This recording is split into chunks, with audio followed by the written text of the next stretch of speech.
Hello and welcome to Norwood News. Today is Friday, January 30th, and I'm Kiki Thaxter. This week, Impact Norwood brings the community together at their winter gathering. NHS students learn life-saving tips on car crash prevention, and Tim Luff breaks down how snow days actually happen.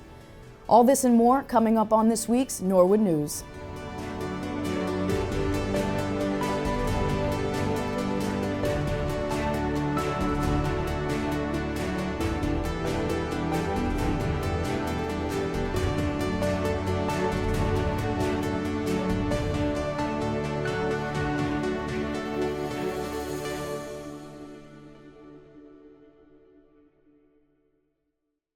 Earlier this week, Norwood High School, in coordination with the District Attorney's Office, held a crash prevention demonstration.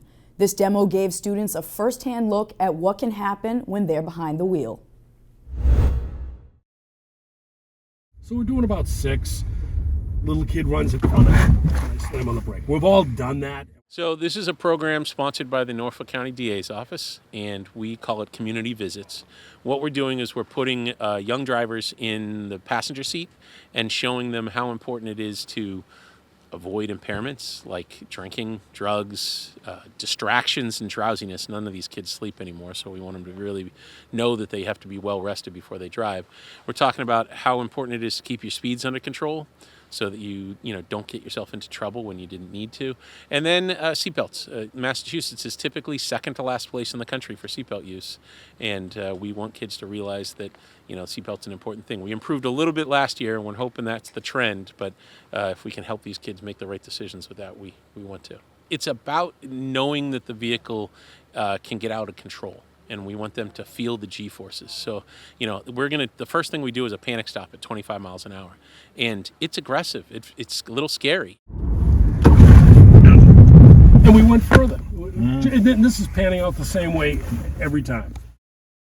You can visit our website, drivingcontrol.org, and you can go online. We have classes that we teach to the general public. If people have companies and they want to train their employees, we train police departments. We'll be talking more with them today about that product, and just anything we can do to try to reduce crashes. We're a 501c3 nonprofit, and our goal is to reduce crashes for everybody.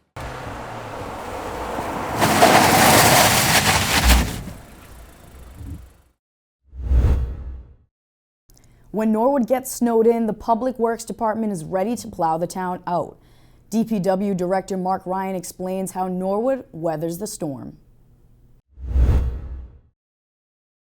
Hi everyone, Mark Ryan here from Norwood Public Works. It's January 29th, 2026, and we are standing here in Norwood Center 4 days after a major blizzard hit not only Norwood, but Massachusetts and the whole East Coast. It was a long duration storm, dumping over 20 plus inches of snow. There was some wind involved with some drifting.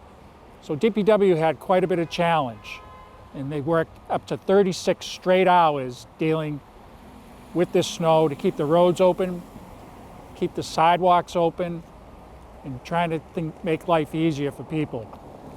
36 straight hours. You can imagine the toll that takes on the body. And these DPW crews are amazing. They don't do this for the money, they do this because that's their job, and they should be commended for that work. We also have a lot of things going on outside of maintaining the roads and sidewalks during and after an event. Remember, we still have a cemetery up on Winter Street that we have to keep open, and burials continue at that facility even after the snow event. We have the landfill, which is open every Saturday. We have to get that ready. On top of it, with this cold weather, DPW had to deal with 3 water breaks. So you can imagine getting a call at 1 in the morning or 3 in the morning that a water main break is happening on Nickel Street or on Route 1, and these crews responding to that and working in such a professional manner.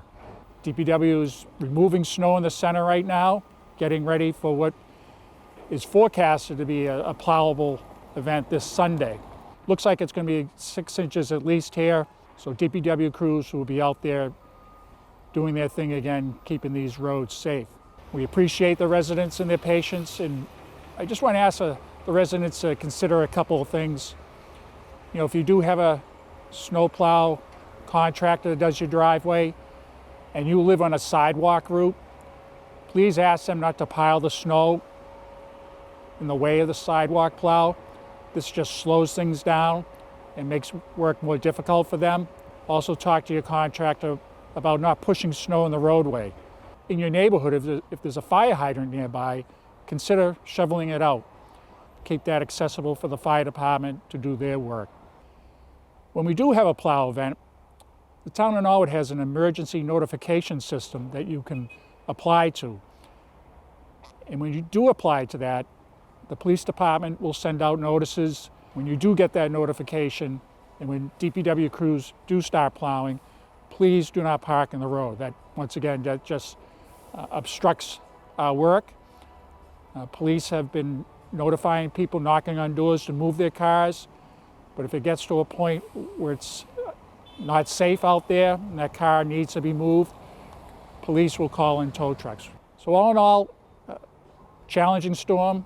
DPW was up to the task. Police was great in assisting us with people parking on the roadway.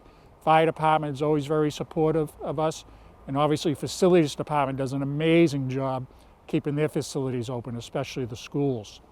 Once again, thanks to everyone in the town of Norwood for their support of DPW, their patience with us during this event, and we'll be there for the next storm and the storm after. When Norwood News returns, we hear from Superintendent of Recreation Sam White on his recent recognition. Caitlin Hamway shares what's happening in school news, and Ron Marshalsea has the latest in sports.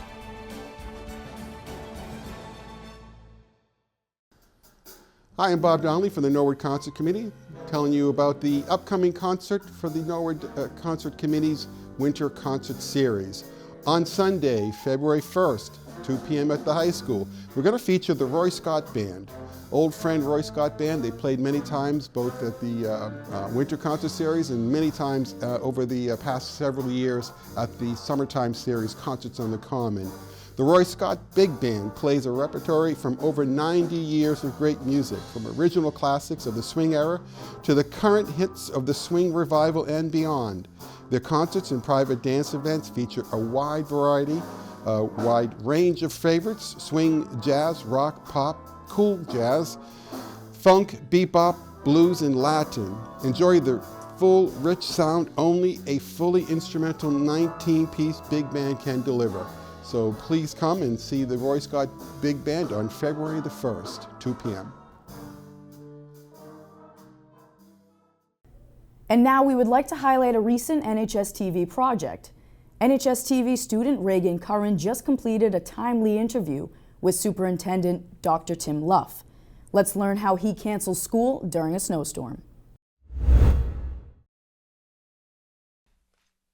Well, the first thing I do when there's any kind of inkling of a possible storm is I'll put on my thinking cap, and I want to make sure that I really put a lot of thought into the process.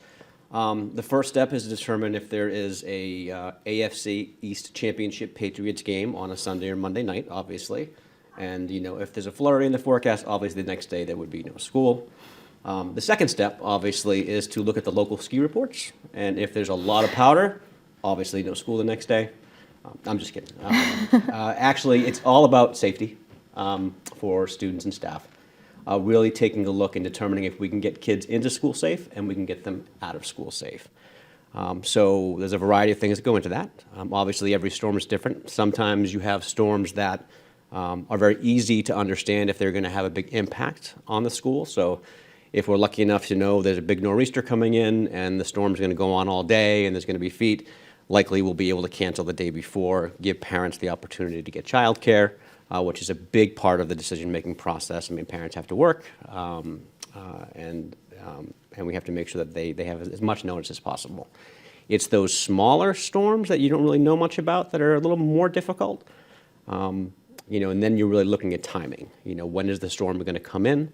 Are we going to be able to get the buses into school safely? Are we going to get the buses out of school safely? With the preschool, they're going in and out in the middle of the day, so that's also a challenge.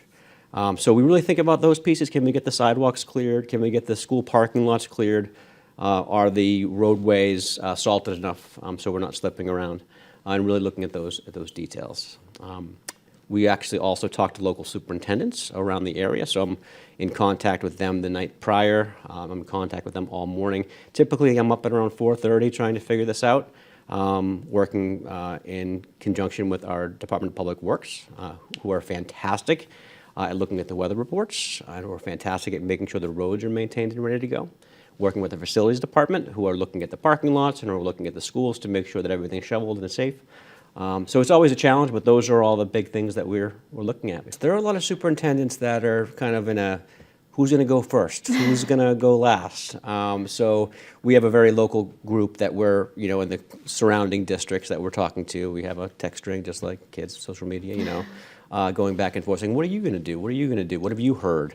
And obviously, if 5 districts around us cancel, then it puts some pressure on me to say, oh, should we cancel too? As a skier, as a student myself growing up, I always loved snow days. I was just sharing with you before the broadcast that, I used to look at the ticker on the TV screen waiting for my school to show up all the time, and it's exciting.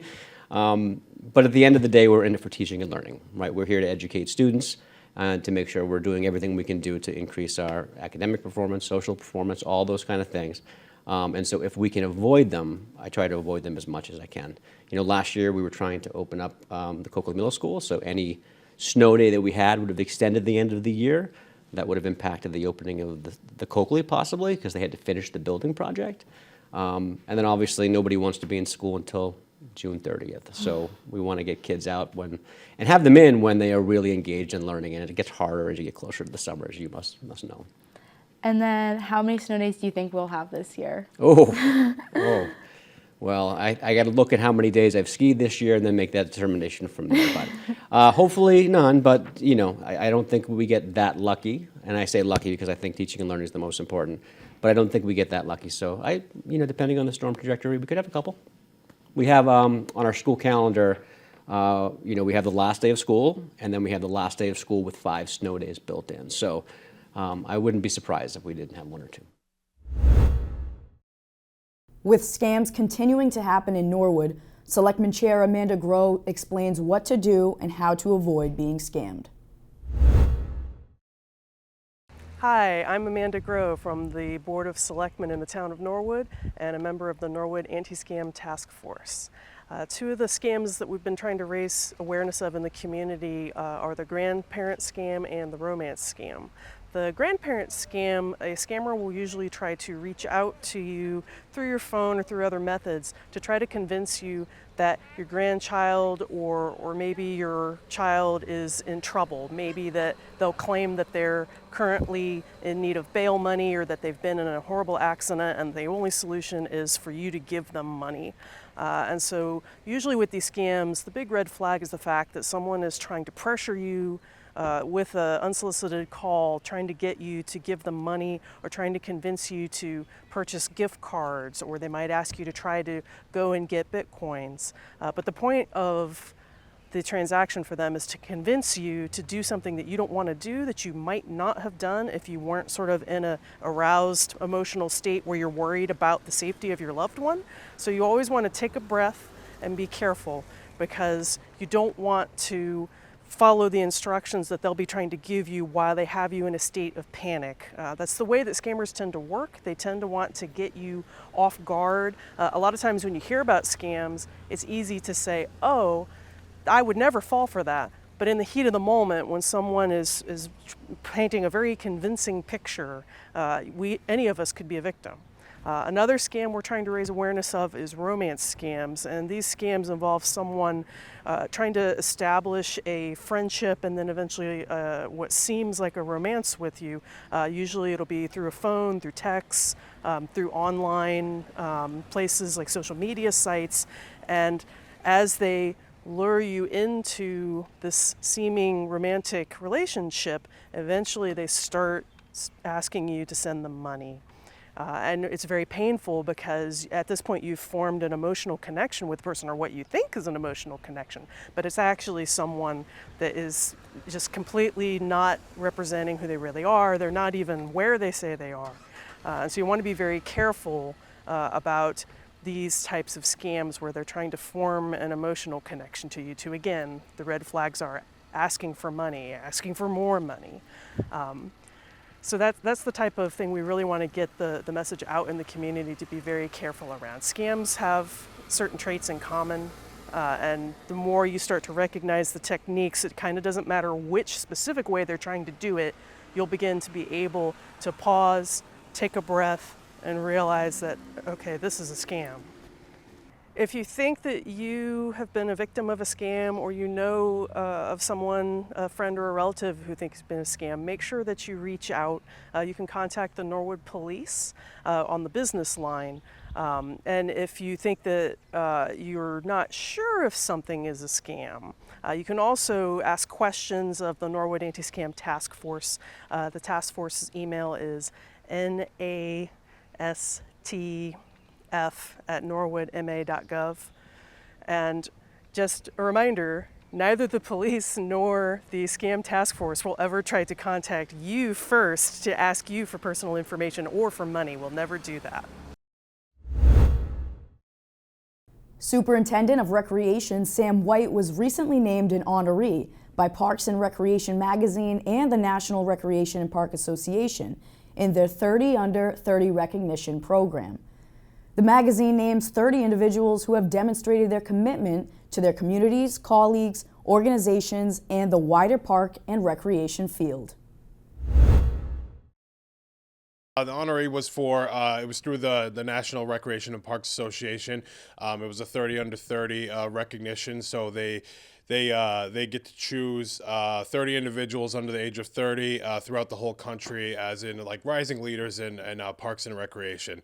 And I was honored, and still am, to be named one of them for this year. I don't know. I still don't know. Yeah. So I actually got the email that the February catalog was available for the NRPA, and I typically take a look at them for every month. And I just saw my face on the front cover, and I was like, oh, that's me. So that's pretty much how I found out. And then of course, to follow, I'm able to either write an article for the catalog in a future catalog. I can be on a podcast for the NRPA, and there's a few other options such as speaking at the conference and whatnot. So good opportunities to come. I just want to thank all the community members. I want to thank, of course, the staff here, the town leadership as well, for putting me in this position and entrusting me with it. And I have a year under my belt, and this is certainly a great accomplishment. Impact Norwood is working to raise awareness about substance abuse among young adults. This week, the organization hosted a winter gathering at the Civic Center, bringing the community together while also honoring 2 local members for their impact on Norwood. Program Director Connor Brosnan has more. Yeah, tonight was really just an opportunity to kind of get an update on what Impact Norwood's been doing recently, from the positive community norms campaign to the work that the youth ambassadors do at the Coakley Middle School. And then also we did our first round, hopefully it'll be annual, of Impact Norwood Community Wellness Awards. So we had 2 winners. We had the adult winner was Liz Hogrel, and then the youth winner was Esme Shalders. You know, the idea came from, as we're doing this work, and we work with so many different departments in town. We work with different businesses in town, and you start to recognize that there are a lot of people in this community doing really good work, and doing kind of the same work that Impact Norwood's doing in different ways, trying to provide opportunities for kids, whether it's different activities or it's tools for parents in terms of providing opportunities for parents to really build those skills, to be good parents and provide their kids opportunities. And as we were talking about that, we realized that there are really a ton of people in this community doing that kind of work. And we want to recognize some of the people that maybe don't always get the recognition. So we were really looking for people that were, the criteria was broad, I would say. It was just people providing wellness to youth in our community. Where Liz is the CFCE coordinator, and she's working with kind of the younger populations. And at that age, when you're in preschool, that's really your formative years, where you're building these skills, you're building relationships, you're kind of, as a parent, getting involved in the community more, trying to meet other parents, and those connections really matter. And then Esme, the library had glowing reviews for Esme, that she's done so much for them. We talk about third spaces a lot, which is the whole idea is a lot of people have home and they have school when they're a teenager, and really providing that third space that a lot of kids used to have and is kind of disappearing more. So for some kids that could be the library, and Esme is really creating that space for kids to feel welcome there, to get involved, to try different activities, maybe build new hobbies, make new friends. For other kids, it might be the Civic Center, and some of the opportunities that they provide here through the gym or different trips they're doing to Neshoba Valley or whatever it might be. So there's a lot of people in town doing really good work for our youth. We're always looking to kind of grow our coalition as much as possible, get more people involved. Like I mentioned today, we'll have our new data out in May probably, and we are data driven. So once we have that data, we'll take a really deep dive into where maybe the challenges are for our community, where the bright spots are. That'll dictate some of our work going forward. But also, as I mentioned, I think two of our big focuses this year are connecting with parents.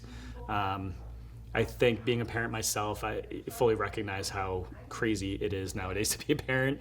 Most families have two working parents at home, and they're trying to balance work and getting their kids their activities and just be good parents, and provide their kids opportunities and really kind of educate them on how to stay safe, how to make good choices. So we want to connect with parents more. We want to connect with them in a way that's not burdensome to them, kind of meet them where they're at more than anything. And then we really want to try, one of the other goals is kind of continue to provide more events and activities for kids that are kind of outside the norm. One thing I was talking to one of our coalition members here, Chris Paddock, about a skate park. It's kind of ideas like that to start talking at like a lower level and then maybe become something one day. Just providing kids those spaces where they can be kids and have fun and stay safe. Now we're going to send it over to Caitlin Hamway with everything happening in school news. I'm Caitlin Hamway, and let's check out what's happening in our Norwood schools. At the Coakley Middle School in Grade 5 Science, the Neponset River Watershed Association came to the CMS to demonstrate stormwater management. The students received a hands-on demonstration of all the potential contaminants that pollute our waterways. So remember, give a hoot and don't pollute. At the Cleveland School, the first and second graders had a visit from the Mass Auto Barn for an animal adaptation enrichment program. After the second graders learned about animal adaptations, they got to create and write about their own animal. At the Oldham School, students enjoyed a Dress to Impress Spirit Day. They came dressed in their fanciest outfits. It was great to see all the school spirit. And the Oldham recently hosted its second annual Culture and Community Night, welcoming families for an evening filled with joy, connection, and celebration. The event highlighted the rich diversity of the Oldham community, featuring 15 parent-created booths where families shared cultural traditions, stories, and food from around the world. Guests enjoyed delicious food throughout the evening, along with a live performance that added energy and excitement to the celebration. Culture and Community Night was a joyful reminder of the strong partnerships between families and schools and the vibrant community that makes Oldham such a special place. The Prescott School holds a weekly tryout session for the Math Fact Hall of Fame, which showcases students' math fact fluency abilities. In Grade 1, students need to demonstrate mastery of addition and subtraction facts within 10. In Grade 2, students need to show mastery of addition and subtraction facts within 20. In the upper grade, students in 3rd grade need to know their multiplication and division facts up to the tens tables, while in 4th grade, students need to know their multiplication and division facts up to the 12th tables. Students who want to try out take a 2-minute timed test where they have to answer a set amount of problems in the 2 minutes. If they achieve that goal, they are inducted into the Math Fact Hall of Fame. Students are recognized on the morning announcements with an award and their picture is put on the bulletin board. So far this year, we have 14 students inducted from Grade 1, 25 students from Grade 2, 4 students from Grade 3, and 8 students from Grade 4. Students amplify our character trait of perseverance by working hard on those math facts and even trying out more than once. Way to go, mathematicians. The Callahan School had a whole school assembly on empathy. Let's take a look.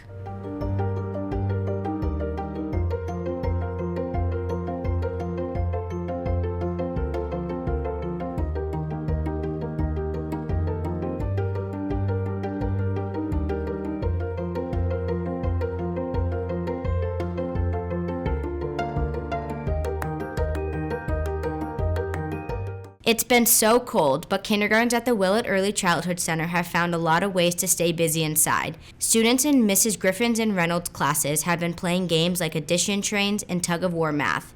Mrs. Jenkins' class invited a guest reader. Mrs. Lambrunno's class danced to nursery rhymes in multiple languages, and Mrs. Sullivan and Mr. Hutchins' class learned about perseverance with Mrs. Powers.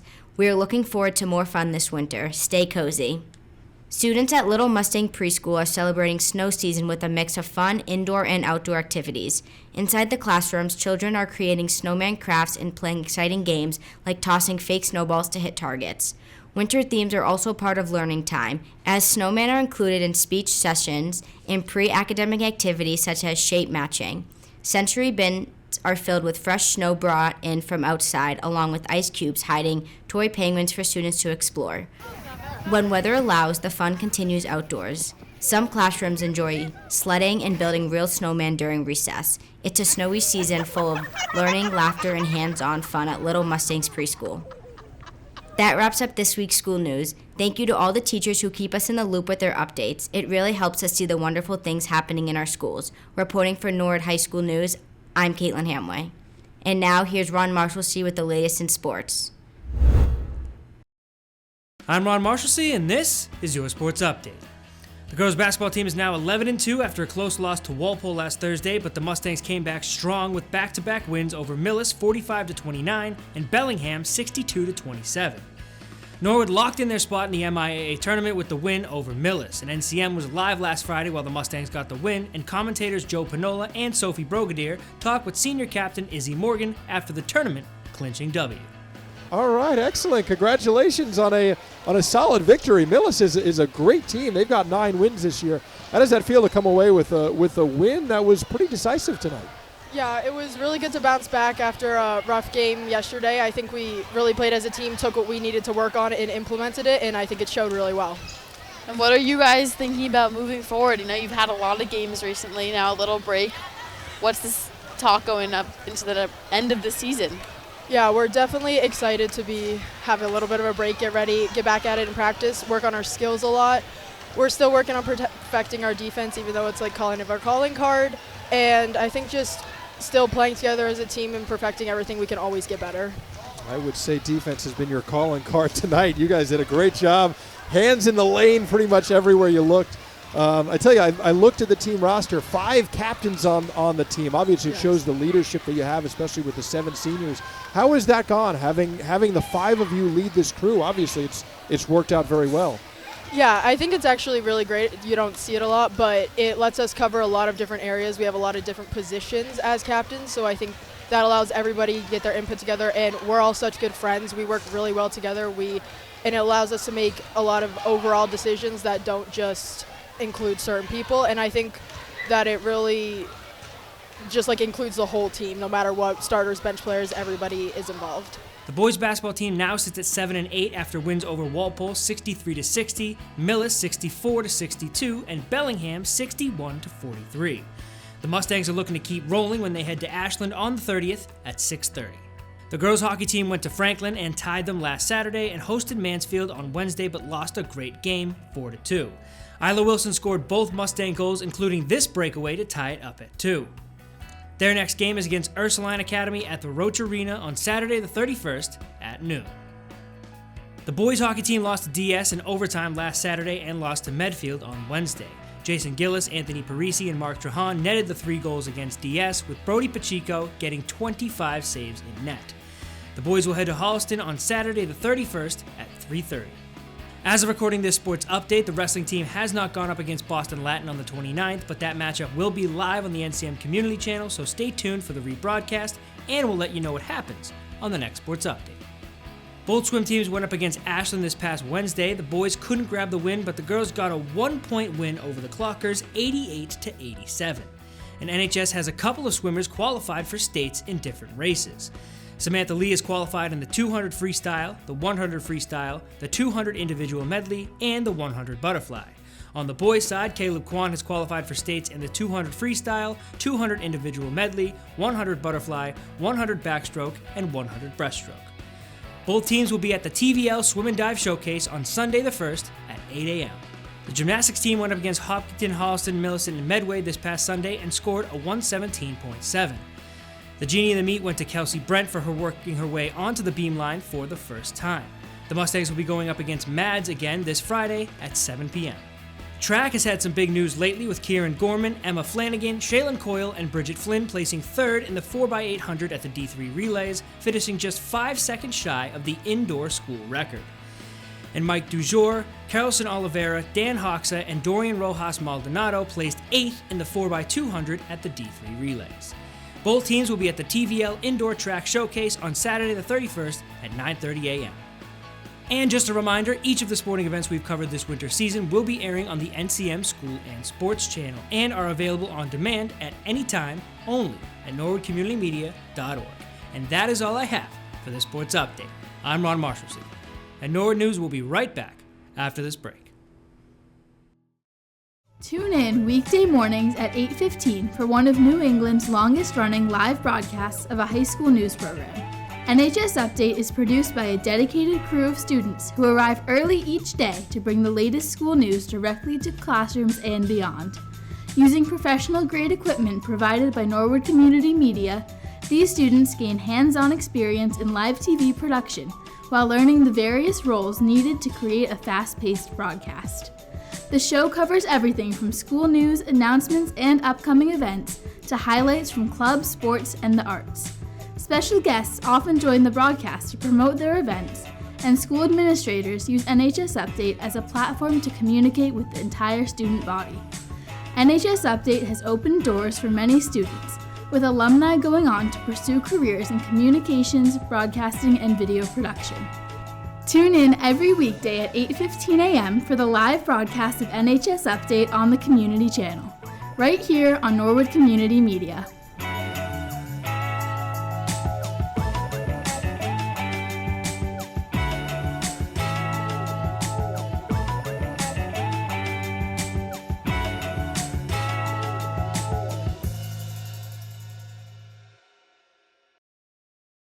At the Board of Selectmen meeting on Tuesday, Terenzio Volpicelli of Rosselli, Clark & Associates, who performed a financial audit of the town's financial statements, presented the required audit communication letter, which highlighted some key financial points for the town. The first is our actual audit opinion, which once again is an unmodified or clean audit opinion. The next is a section called the Management's Discussion and Analysis. That is actually called Required Supplementary Information, and is about a 5 or 6 page analysis of what happened throughout the course of the year in best attempt in plain English. We then have what's called the governmental-wide financial statements, and that is the conversion of your accounts to a full accrual set of financial statements, as if you were a public company like a Raytheon per se. So this is where you actually have the value of your buildings, of your debt, of your pension liabilities, of your OPEB liabilities, of your receivables are actually at full value, minus your allowances for doubtful accounts. We then have your fund financial statements. These are your modified accrual, and this is what you're actually running your day-to-day operations on. The audit is available for all to review on the Finance Commission's page on the town website. Later in the meeting, Veteran Service Officer Derek Wennerstrand sought approval for a Veterans Recognition campaign. You can see from the sample banner up on the slide, as well as in front of us here is the same one, that this is what a typical outline will look like. Of course, there is room for some reformatting of words and notations down below, whichever the veteran or the sponsor would like. Generally, they will display the veteran's name, branch of service, photograph if provided, the conflict that they were a part of, and any awards that they received. They serve as a visible, community-wide tribute and educational reminder of Norwood military service and sacrifice. Next slide. So here's just a little overlay of the DAV Memorial Park at Walpole Chapel and Berwick Street. The banners will be installed on the electrical poles surrounding the park. And this location, I thought, had historical and emotional meaning. The banners would serve a meaningful purpose in this location.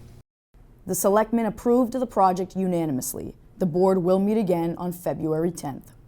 The school committee opened its Wednesday meeting with Superintendent Dr. Luff providing an update on redistricting and upcoming registration dates. He also announced that Chris Folan has officially been appointed as the district's new Director of Facilities. Chair Dave Hiltz followed with a brief update on the middle school building committee, after which members discussed long-term agenda planning for future meetings. NHS Principal Cindy Durain and CMS Principal Margot Frazick each presented reviews of current class sizes at their respective schools. Director of Technology Joe Kidd outlined the FY27 Technology Cost Center, shared a 5-year capital plan outlook, and reviewed upcoming technology projects across the district. During committee addenda, Anne Marie Mazzola announced that she will not be seeking another term on the school committee. I wanted to make sure to let the community know that I will not be seeking re-election this year.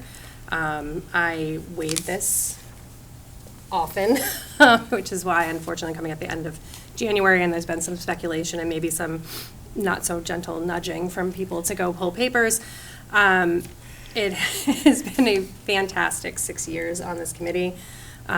Starting with my very late election in COVID that didn't happen till June, so that caused some very interesting and learning this role completely remotely. To finally being able to actually meet my colleagues face to face, like 2 years. Swear to God, it was like 2 years in. It was. One committee member I actually didn't meet before he left, and then that was a very, very interesting time. I have really enjoyed every second. Well, maybe not every second, but it's been a really fun ride. I'm really proud to see how we've come, like where the district has come from. We've always been a great town and a great community, and I knew that I wanted to get into working with the schools and improving what I knew could be so much better for as good as it was. And so I really have enjoyed seeing it, transition and all of the improvements that have been made. The school committee will meet again on February 11th. The Airport Commission met this week for its first meeting of the new year, during which Airport Manager Mark Raymond provided a brief update covering October, November, and December of 2025. Raymond also reported that the wildlife fence project remains on schedule and is making strong progress. At the Finance Commission this week, Town Manager Tony Mazzucco presented a proposal for adding additional public safety officers. Current staffing was reviewed along with the increase in call volume and the density of Norwood and how both impact the operations of the departments. The Commission then reviewed revenue and new growth. At the close of the meeting, Chair Sarah Sullivan announced she would not be re-seeking re-election and that a seat will be open in the April town elections. Okay, all right, so before we adjourn, I do want to just let everybody know, and I have spoken to all of you, so it's not a surprise. This April, I am up for re-election, and I have chosen not to run for Finance Commission again. I've really enjoyed my time on the Finance Commission, but it's just now a time in my life that I think it's time to take a step back. I have been working in Norwood town politics for quite a while. I started back with the high school override. I don't even want to think about it, 2003, 2004. So I have appreciated and enjoyed all of this time, but at this point I am going to take a step back. So I look forward to working with you guys through the end of March, and I hope to get a lot done. There's never enough time, but I am grateful for the time I have spent with all of you guys, and I really appreciate all the support you guys have given me over the 3 years and taught me a lot about town finances. So. Anyways, but thank you. So. Well, thank you for doing this and being a very good person to work with. And thank you. I'll echo that sentiment. Yes, thank you very much. And Sarah's got a lot more meetings with us. Yeah. But if you wouldn't mind, I do usually put out there, and I will put out there again, that if anybody is interested in learning more about what it would mean to be a member of the Finance Commission or the school committee or town meeting or anything like that, I'm always open to questions. I imagine all of my fellow commissioners are, and so, yeah. The Conservation Commission met Wednesday night with one wetland issue and update, followed by a discussion for potential interim solutions to the degraded spillway at the Guild Pond Dam. The Conservation Commission will meet next month. The Senior Center is always full of activities and events, and February is no different. Let's head down to one of our favorite places to learn about what's going on this month. Hello everyone. I'm here today to give an update on all things happening at the Norwood Senior Center. But before I do that, I want to give a huge shout out to our facilities department, Public Works, and our own custodian, Tony, for doing such a fabulous job in getting our parking lot ready so that all our exercise classes could resume and everyone get back to socializing and having lunches at the Senior Center. February is a jam-packed month. We have a lot of great events, educational events, fun events. We are starting off with Anthony Samarco, who's going to come in and do a presentation on chocolate. Of course, we will have some samples, and he's going to talk about all the different chocolate companies in the United States. That is on February 5th, so you need to sign up for that. And then on February 13th, we are having the Elderly Brothers back for some great Valentine's entertainment. We will have a light lunch before that. Again, you need to sign up for that, and the cost is $5. Our program department has many trips planned coming up. We have a trip to Encore in March. We have a trip to Davenport for a St. Patrick's show. We also have a trip going to the Tall Ships in July, and that is filling up fast. So come in and see Nancy and Becca, and they will help you get registered for all those events. Take a peek at the newsletter. There's a lot happening at the center in February. Kathleen is still assisting folks with fuel assistance applications, so if you still need to get that in, please feel free to reach out to Kathleen and she will assist you with that. We're here if you need us. Have a safe and hopefully snow-free February. Well, that's a wrap for this edition of Norwood News. For the latest updates and stories, be sure to follow Norwood Community Media on Facebook, Twitter, and Instagram. Thanks for tuning in. From all of us here, have a great weekend, and we'll see you next week.